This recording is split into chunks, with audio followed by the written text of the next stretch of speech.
Whether the weather be fine, whether the weather be not, we must weather the weather, whatever the weather, whether we like it or not.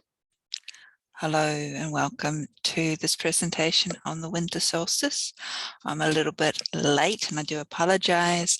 The winter solstice will be occurring here in Adelaide this evening, the 21st of June this year at 7:13 p.m. So I'm hoping to get this uploaded before then. But before I continue, just want to firstly acknowledge country. I acknowledge the Kaurna people of the Adelaide Plains, who are the traditional custodians upon the land that I'm doing this recording. I pay my respects to the elders past, present and emerging, and invite you to acknowledge the traditional custodians of the land upon which you also reside. Light has given way to darkness, and the coldness of winter has its icy grip upon the land. The deciduous trees are but skeletons, having lost their leaves months ago. The clear morning sky begins to shimmer in the stillness as Jack Frost sneaks about, covering everything in ice. Despite the reluctance to pry oneself out from beneath the bed covers in order to go about the daily tasks, there is an element of promise that summer will be on its way. For it is the time of the winter solstice, the darkest time of the year, the time when we welcome the rebirth of the god, who is symbolized by the sun.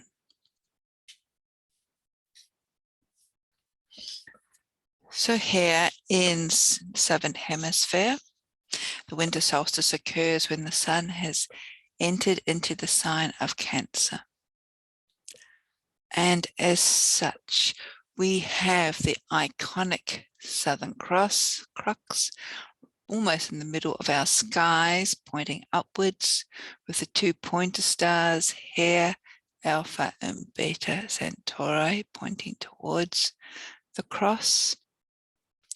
Scorpius, the scorpion, is here in the eastern sky, very high up, and above him are the scales of justice from Libra.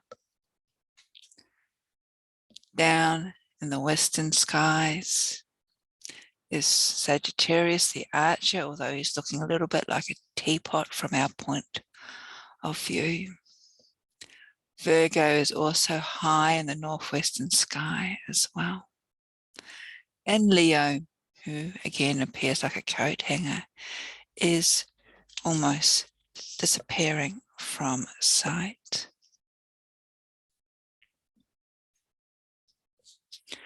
For the Kaurna people, where I live is Kudlila land. It's the time when the rains wash the earth, where the ducks seem to go into hibernation like many of the other animals, yet the gum from the acacia trees are collected for eating, offering a sweet treat. In the top end of the country, the cold weather of the Rungan has arrived. Although the daytime temperatures are around 30 degrees Celsius, the humidity is low, making life more bearable. Many of the creeks cease flowing and the floodplains dry quickly as little rains fall between May and September. Controlled burn-offs occur in order to help maintain the dried grasses. This brings many birds of prey to the fire lines, where they take advantage of the insects and small animals fleeing the flames. With an abundance of food, the magpie geese quickly fatten up, and the shrinking billabongs are crowded with water birds. South of, well, not south of where I live, north of where I live, at the coastal town of Whyalla, something very special happens at this time of the year, and that is the spawning of the great cuttlefish. These creatures put on a rather spectacular display of not only changing their colours in an instant, but also their shape and texture, as if to intimidate the rocks, the sand, or even the seaweed, and is only 2 places in the world where such an event occurs. Within the craft mythos, this is the time when the god is reborn and emerges from the underworld, where he passed into at Samhain. His rebirth will bring warmth and fertility back to the land. The eve of the winter solstice, however, belongs to the goddess, who is likened to an hibernating animal, residing deep within the underworld as she readies herself for the pending birth of her son. The child conceived at the festival of Beltane, which marks the commencement of summer, is about to be born. This birth is the sign that life is about to return to the earth once more after the many bleak months of winter. And he is the child of promise, the child of the divine light, the young hero, whose rebirth also acknowledges the sun's being able to overcome darkness as we step into the waxing half of the year.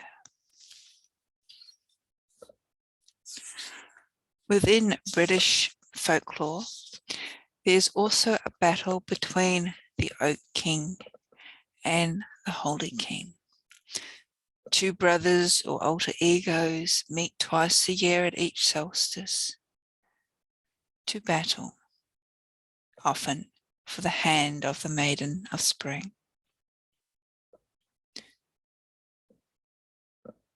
It is at the winter solstice that the Oak King, representing the light or waxing half of the year, wins the battle. For from now on, until the summer solstice, he rules.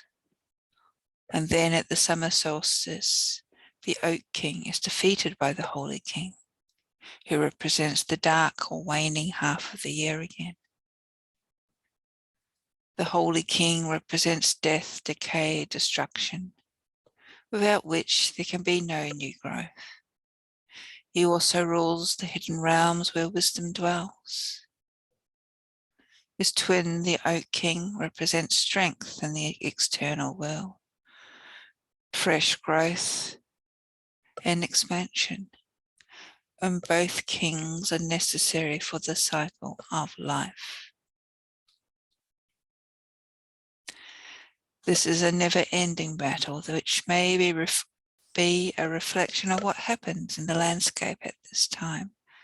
The oak tree, with its deciduous leaves, was deciduous at this time of the year.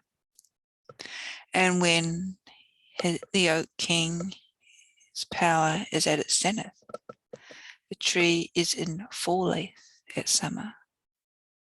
And the Celts are also said to have marvelled at the holly bush, because in the depth of winter the evergreen holly tree stood out predominantly in the landscape.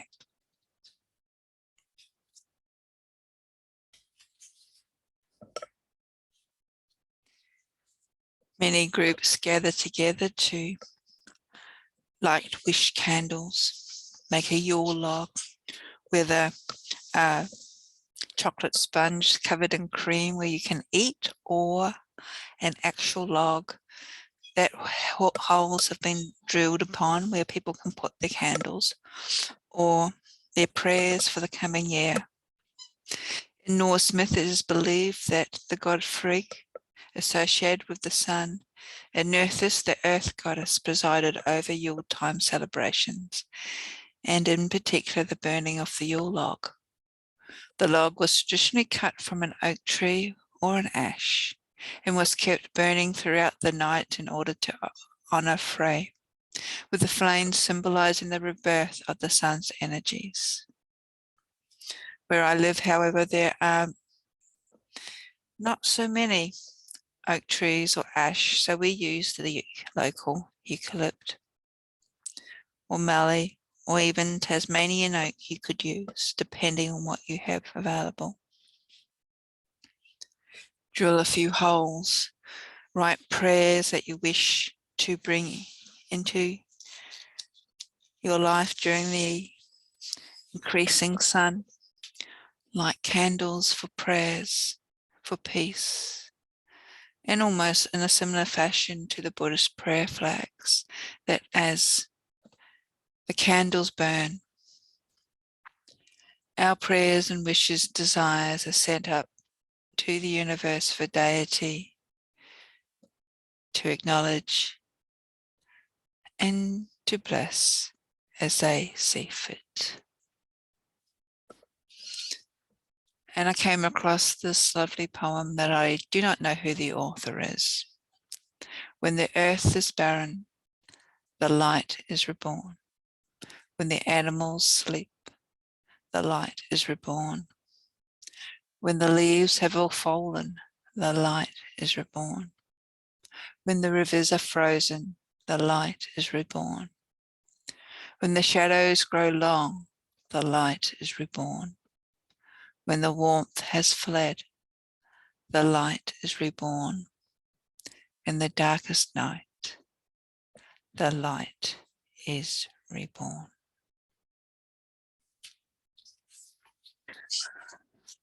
So I wish you all a wonderful solstice, whether it's winter solstice here in the Southern Hemisphere or summer solstice for those of you in the Northern Hemisphere. What I've shared with you have been various excerpts from my book on the Sabbath, Dancing the Sacred Wheel, which is available through myself, through Amazon, and also through various stockists. And you can also ask your local bookshop to bring it in. And you can also find me on social media. I have a budding YouTube channel, Instagram, Facebook. So blessings, and may the God bring life and abundance to you and yours.